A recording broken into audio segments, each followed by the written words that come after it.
Welcome in, peeps.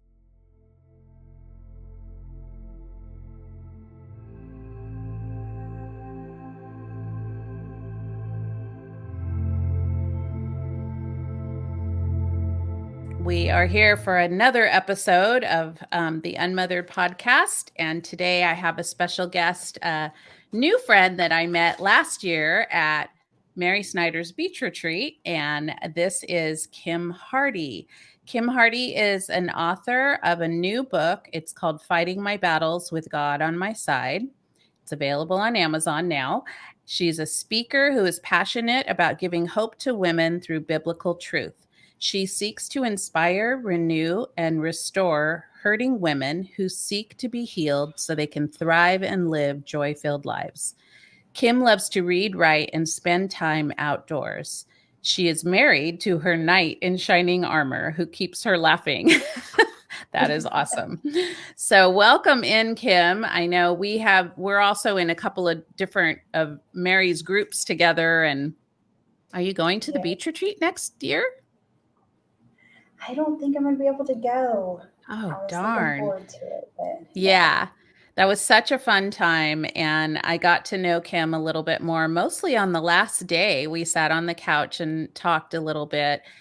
And then she just finished her first book. And so I thought, well, this is a perfect time to have you on the podcast because you actually have an amazing story and you kind of have that same unparented, I will say, kind of story that we have with the UnMothered. And so tell me a little bit about how you grew up. I know you lost your dad at a young age.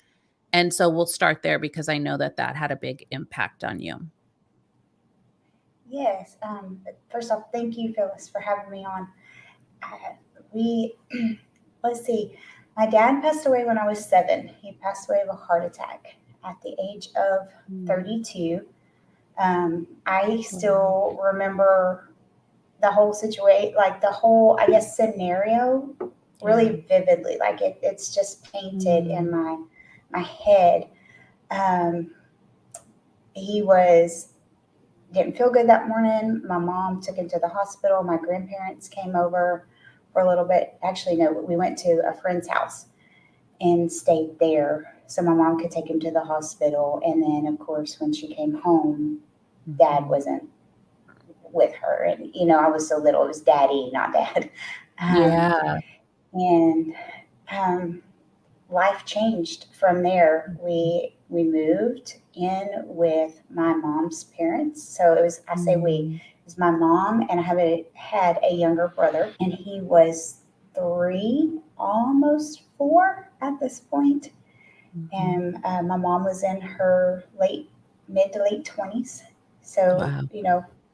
young kids, young mom.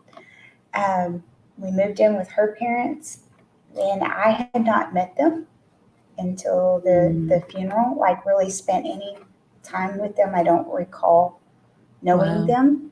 them until the funeral, and then from there we moved in with an aunt, and then we moved in with another uncle and aunt, and then my mom met another man, and we moved in with him. He lived in another part of Texas. That's where I'm from. And it turned out he was abusive. He abused my brother, and he almost killed my mom. And we moved out and moved back in with another aunt and uncle. This is all my mom's family. And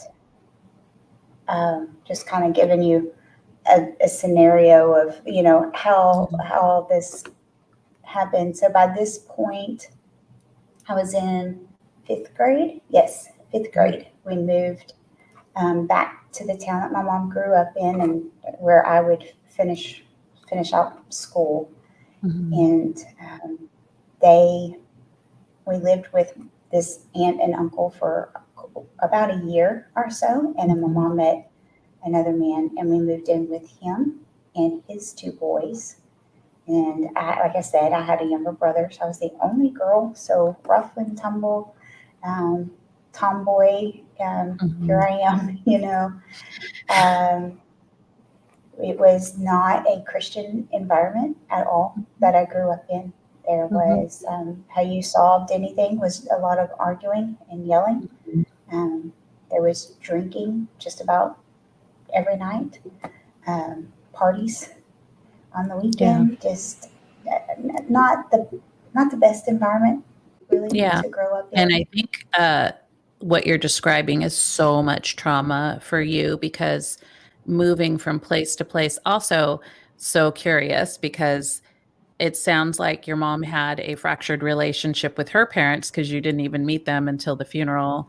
So there was a lot of history there. So it's like lots of stuff to dig through. So I know as you got older and no, it's no surprise because you've had such a hard upbringing and so much change going on. You struggled with depression and suicidal thoughts in your life. So tell me about some of the things when that happened and some things that you do. I know that you still, there's parts where that still comes up. And so what do you do to help when that happens? Yes. So the the thoughts of I'm not good enough, or Mhm. um, that things would just be easier if I wasn't here. Mhm. Um, my mom's life would be better, she'd have one less Mhm. kid to worry about, kind of thing. In my mind, I think this is every child, but in my mind, my Mhm. mom loved my brother more than she loved me. You know, Yeah. but the environment that I grew up in, I'll call him stepdad. He was more. His words weren't always kind towards me. And Mhm. so it Mhm. just fed that I'm not Mhm. enough. I'm not Yeah. good enough. Um, Yeah. as I've, A false narrative, but yeah, became truth to you. yes, Mhm. he, with every time he would say something to me that was negative, it just compounded what was going on in my Mhm. head. And so Mhm. these thoughts of, well, I'm not good enough. Why even be here? As I learned how to drive, I was like, I lived on our town that I grew up in was split by a major highway, or is split by a major highway. Mm. And so I had to cross it both, like I had to cross it and then get on to go into town to go to school. And Wow.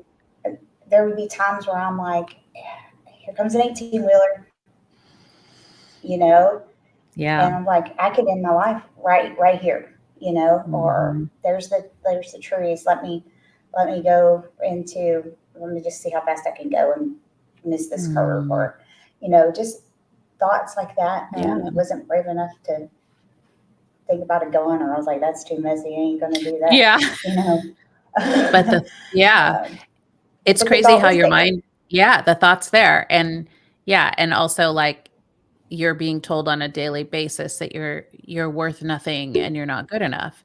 So that compounds it, like you said. And so it's easy to go into that place of negativity and just depression and those reeling thoughts. And then thankfully the reality comes to you like that's messy because I remember having those thoughts too as a 16, 17, 18-year old, just if I could just, maybe I'll just shoot myself or maybe I'll run off a cliff, like kind of, and then you're like, no, that might hurt. Or Yes. that's or it's going to be messy and all the you kind of brings you back to the reality of like it's not pretty when that happens, and it's very that could be very hard on the people left behind. So it's the difference between having those thoughts and following through on those thoughts, right? Because the people that follow through on Yeah. those thoughts, they never come back to that center of like, okay, that doesn't make sense. So Yeah. yeah, so tell Yeah. me, what are some things that you do to help you understand when those thoughts start racing? You know, those high school years, even into college, I was not, like I said, I wasn't, my foundation wasn't in Christ. I wasn't firmly rooted. So I really had no coping other than Mhm. like you said, thinking of how others would feel if that Mhm. happened. That's what honestly kept me from doing anything. Mhm. I didn't want to hurt my mom. I didn't want to Right. hurt my grandma. My dad's mom, I was really close to her.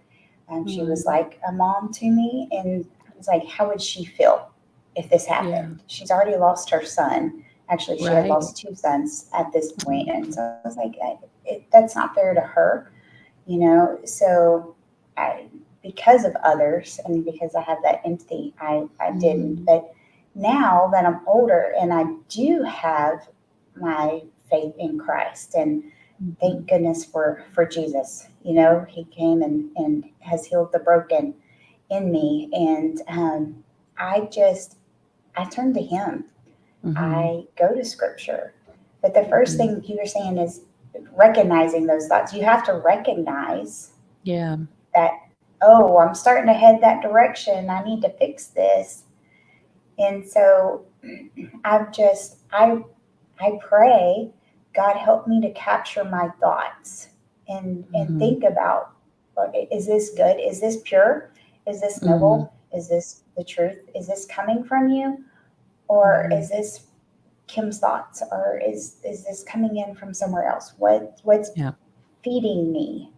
Yeah. And once I recognize it, then I can turn to scripture. I can go to Psalms. I can go to any part of the Bible where it just lifts you up. But I just Mm. turn to the Lord. I open the Bible and seek His Word. Yeah. And I think you said something too, which is verses in the Bible. What is truth? The things sometimes, like just what you described, your childhood, the things that were taught to you.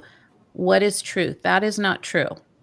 Those are not truths. Those are said by another person who is hurting, who is damaged, who doesn't know the truth. And so then he imparts those things on you. Other people impart those things on you, and then you carry them onto your body as truth. But the reality is that it's a great place to start is to read that verse and say, what is true? What is noble? What is good? Those are the things that are hurtful are not from God. The things that are taking you down a dark road are definitely from the enemy. They're not worthy, and God chooses us as worthy. And so it's like, just knowing those things is really good. But I also think too, recognizing in your body when there is stress, when there is trauma, when there are things, you have to come to a place of knowing that there have been some things done to you that have definitely affected the way you feel. And so recognizing that is super important. And so they come together with the father to recognize that your body is trying to tell you something, and God will help you carry it through and make it better. And so I'm like so happy that you've come to that place and realized that those things that were imparted on you as a child are just such lies and have come to destroy you. And yet God came in and he saved you, and he's good, and we're still all a work in progress. We're not perfect at it. Not saying, like we're completely healed and none of that ever happens, but we have a place to go to when those thoughts do come up. The depression, I think depression, once you have that, it kind of comes in and out. It's like there's certain things when you grow up in a childhood, like you had a lot of impact as a young child that have affected your body in various ways. And so you could just be going along with life and something's going to trigger that because it brings you back to that time. Like there's things you can feel and smell and see, right? And so Yes. that's part of being human. And so just it's the recognition of knowing that where that is coming from, like, oh, that triggered me because that reminded me of when I was 7 or when I was 12, and then calming your body to a place and asking God to like show you the truth. And then that's a beautiful thing. So patience and quick to anger come up. And there was a lesson you learned when you were mothering your second child. So tell us the story about that. Well, have you ever heard the saying, like, you pay for your upbringing? uh, I haven't, she, but that sounds familiar. um, I joke with my mom when I talk to her now.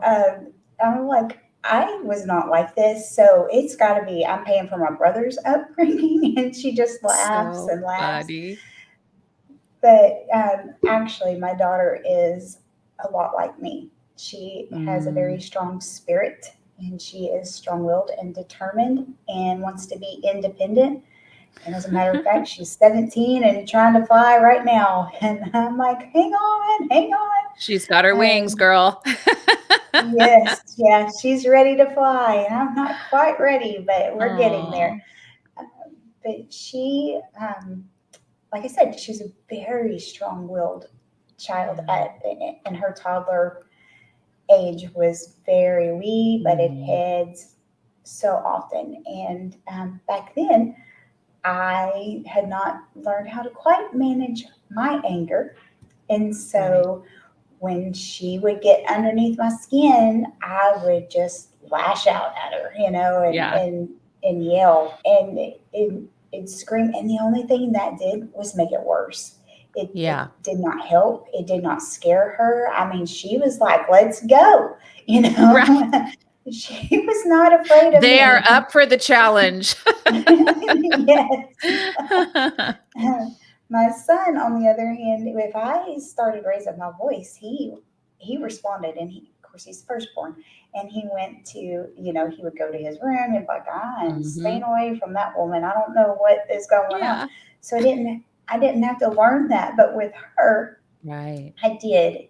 And there was one day we were in the kitchen, and she got underneath my skin, and I yelled at her, and God stopped me, and he said, Mm. what are you doing? Hmm. Look at this baby. Yeah. What are you doing? And I mean, it got to me. It really Hmm. bothered me, because I realized in that moment, I'm making it worse for me, Hmm. but I'm hurting her. And Right. she doesn't she didn't and doesn't deserve me Right. yelling at her. Just I mean, she was a toddler. What possibly could she be doing? I Yeah. mean, yes, Not they do. doing it on purpose. Yeah. Right, Yeah. she's learning. She's not Yeah. doing it maliciously or anything. And so at that moment, I took a deep breath, and I stepped back, and I Hmm. stopped. And Mm. later in my study, as God tends to do when you look at something, at least He does this for me.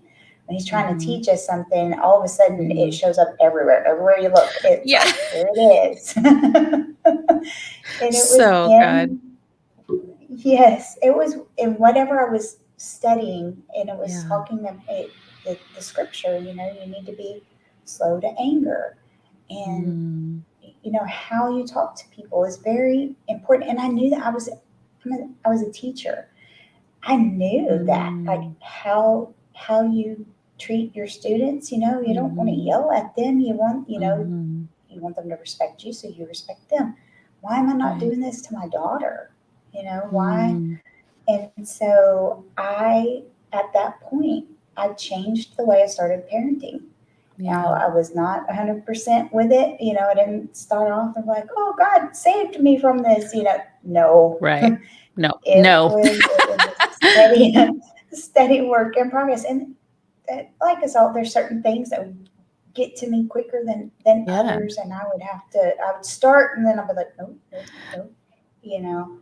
And it got to where my husband's a band director, so he was gone quite a Uh, bit. yeah. He's very busy, especially in the fall. So I was the disciplinarian most of the Yeah. time. But I would have to get to where I would just be like, I'm not dealing with that right now, Yeah. until I could figure out a way that worked best for her. And I tell you, I'm still not even sure I figured out what worked best for her. I swear I have the same exact story when Dominique was 3, and it's the same thing. She's very like very dominant. It was the same thing. First child, easy. You're like, I got this parenting thing down. Second child comes along, they're very spirited. And I would say, because we were raised in such a like dysfunctional kind of, you're going from this house to that house, you didn't have a lot of parenting skills taught to you. And that's the one thing is we didn't know. We didn't have parenting skills taught to us. So here we are with these kids, and kids are a lot. They're hard. And so you're trying to do the best you can. And I have found with the spirited ones, you said it, you can't get madder because they'll amp it up and get madder too. It's like I did have a come to Jesus moment with my 3-year-old too, where I sent her to her room for a timeout, and I went to my room for a timeout, and I asked God to show me, because I said, this is not right. And it reminded me of my mom. My mom would react by screaming and yelling. There was no listening. There was no time to just calm things down. So I had to relearn and teach myself. So it's not surprising when you say, well, I was a teacher, I should have known, but you were a child that didn't know. You weren't raised by a mom that knew how to do that well. And so of course then we're trying to become parents and we don't know how to do it well. And so so I just asked God, give me peace, like show me how to do this. And I realized with my second child, I had to talk in a calmer voice. I had to separate her out a little bit and just let her calm down, and then we could discuss it after.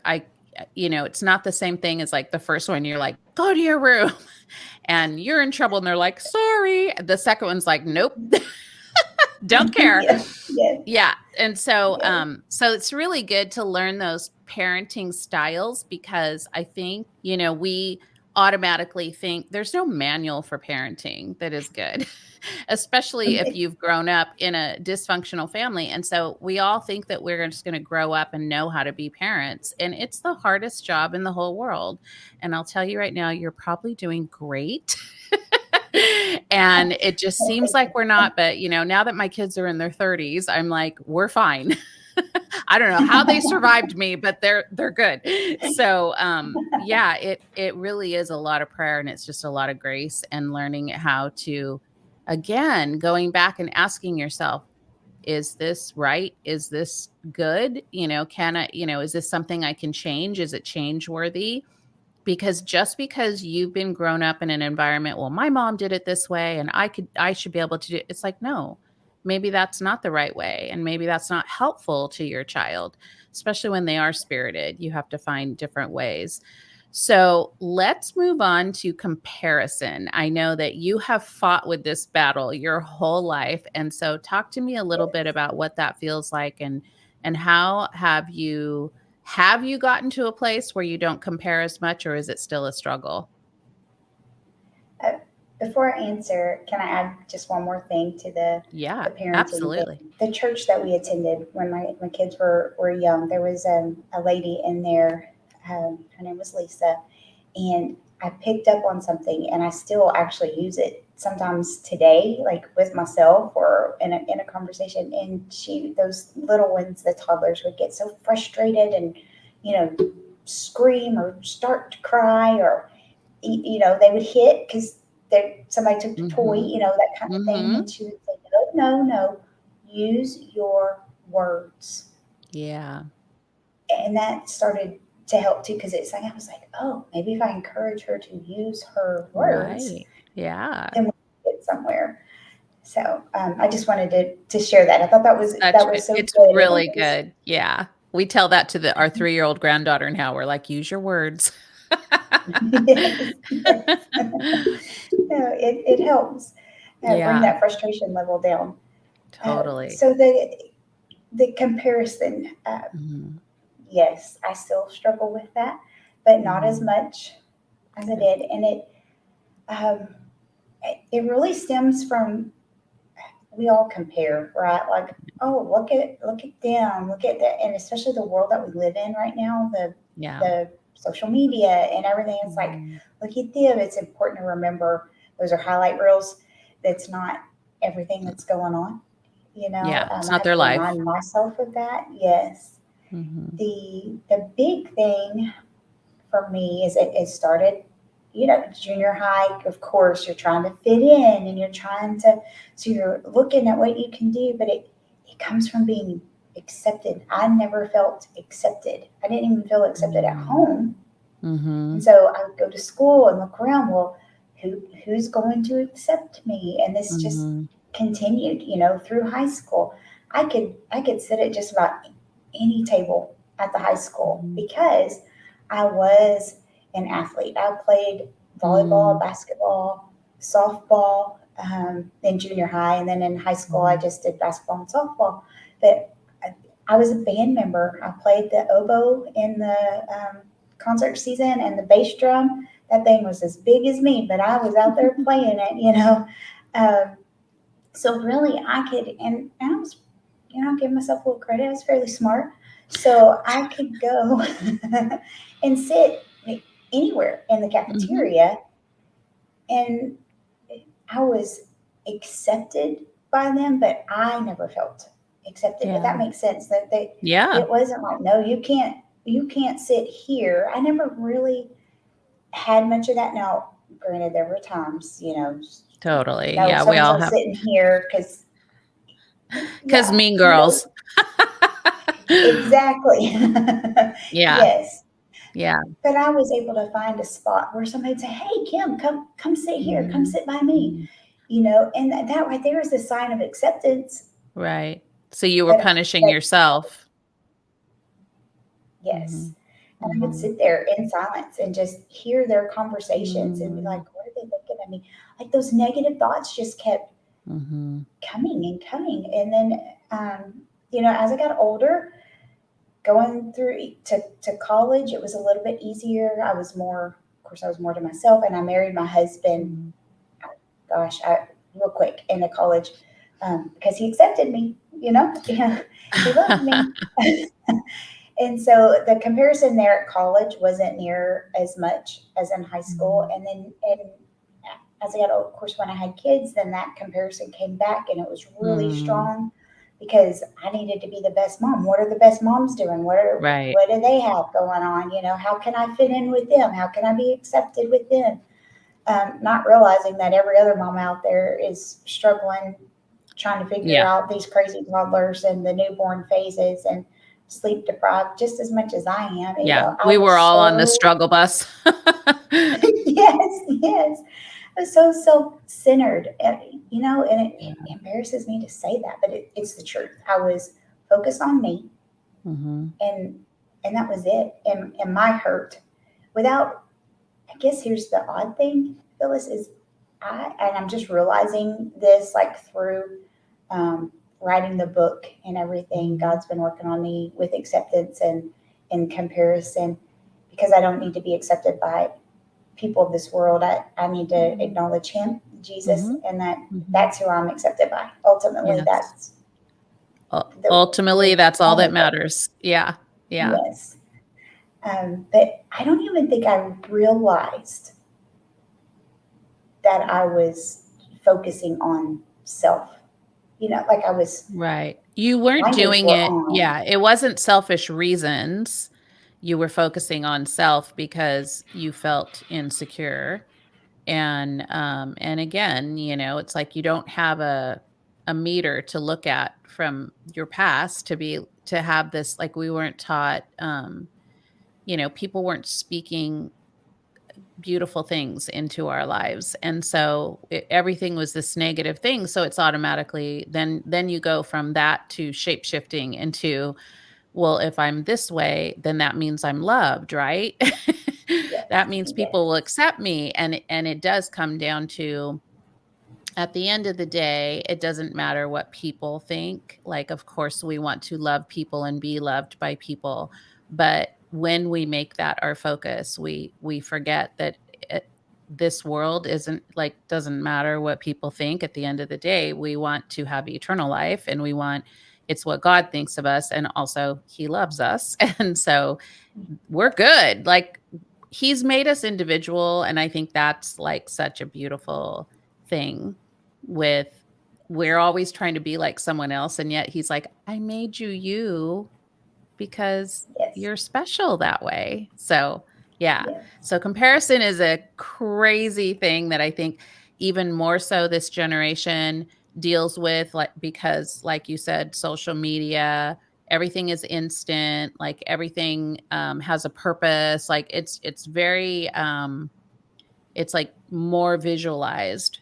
And so the way we grew up, we didn't have all of that. It was still hard already, but now I feel like it's so much harder for young kids. So, yeah, so comparison, I would say to anyone listening out there, be your unique self, because that is exactly the pocket Yes. that God wants you in. He has made you that way for a reason. If you're quirky, if you're shy, if you're loud, if you're whatever, it's like that's who you are. Can you tame it down? Yes, you don't have to be crazy. But it's not an excuse to be rude or crazy or too loud, but it's like if you have these qualities that are different than your best friend or your sibling or something like that, just embrace that, because that is a part of you that God has made. And that's, I've come to that conclusion too. It's like there are certain things that I won't be like the people I hang out with sometimes, because I'm kind of like an extrovert introvert, so like I can go out and talk to people and it's great and I love all of that, and then I just got to go home and be by myself because it was like Yes. Yes. too much stimuli for me. And so I've learned that that is how God made me. And if I try to fight that, like for years I tried to be that social girl, and it's exhausting, because it's like I need Yes. those breaks, I need that quiet time. Some people don't.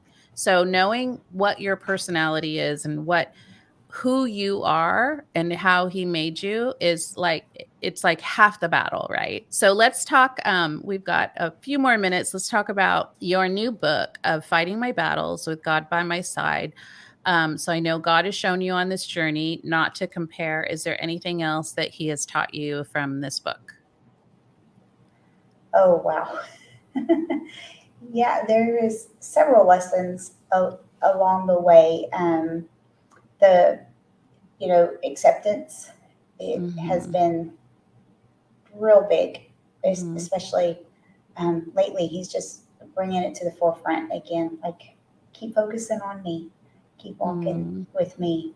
Um, he's taught me to be still, which is not easy coming from he's breaking me of being a perfectionist.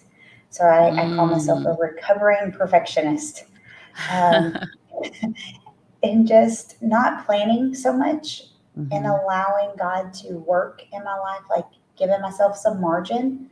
Mm-hmm. I didn't realize this until, honestly, probably within the past 6 months to maybe a year. I was planning, even my days off were planned, like Wow. booked, like it Yeah. was, I was scheduled. I had a Mm-hmm. routine. Like, this is what I'm doing. And if it gets thrown off, especially early on in Mm-hmm. my marriage, I was like, we're done, shutting it Yeah. down, turning it, Yeah. like, I'm done. This isn't going to work. There was no Mm. plan B. It had to be this way. And then as Yeah. the kids got older, because kids have a way of changing things, Yeah. I loosened up a little bit, but I was still Mhm. real rigid.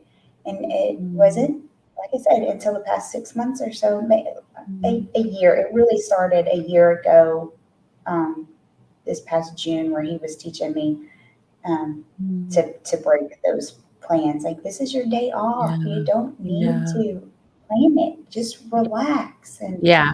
Rest so, is good. yes, yes. And Yeah. my husband was telling me, he was like, I don't think you realize, but you don't, you couldn't sit still. You have to be Mm. busy. And I told him, actually, just last night, I had this revelation. I was like, I really think it's because, one, my mom never sat still. She was always Mhm. busy. But two, it clicked. I was like, it's a coping mechanism, because Yes. if I stay busy, I didn't Yeah. have to think about all Right. those things that happened to Yeah. me. I didn't have to pay attention to that. I'm good. Let's go. Yeah. The control keeps you safe. it's a false Yes, or safety, but safety. it makes you feel Yes. safe. Yeah. And so that's so good that you recognize that, because it is a coping mechanism. And yeah, we can sit with our thoughts and sit quietly and just relax in that when we get to that place. And it's a beautiful thing. Kim, I've had such a great conversation with you. Your story is so layered and so beautiful. And I'm glad that you've come to this place of a more peaceful place. And we will have all of your information in the show notes. But where's the quickest way people can get in touch with you?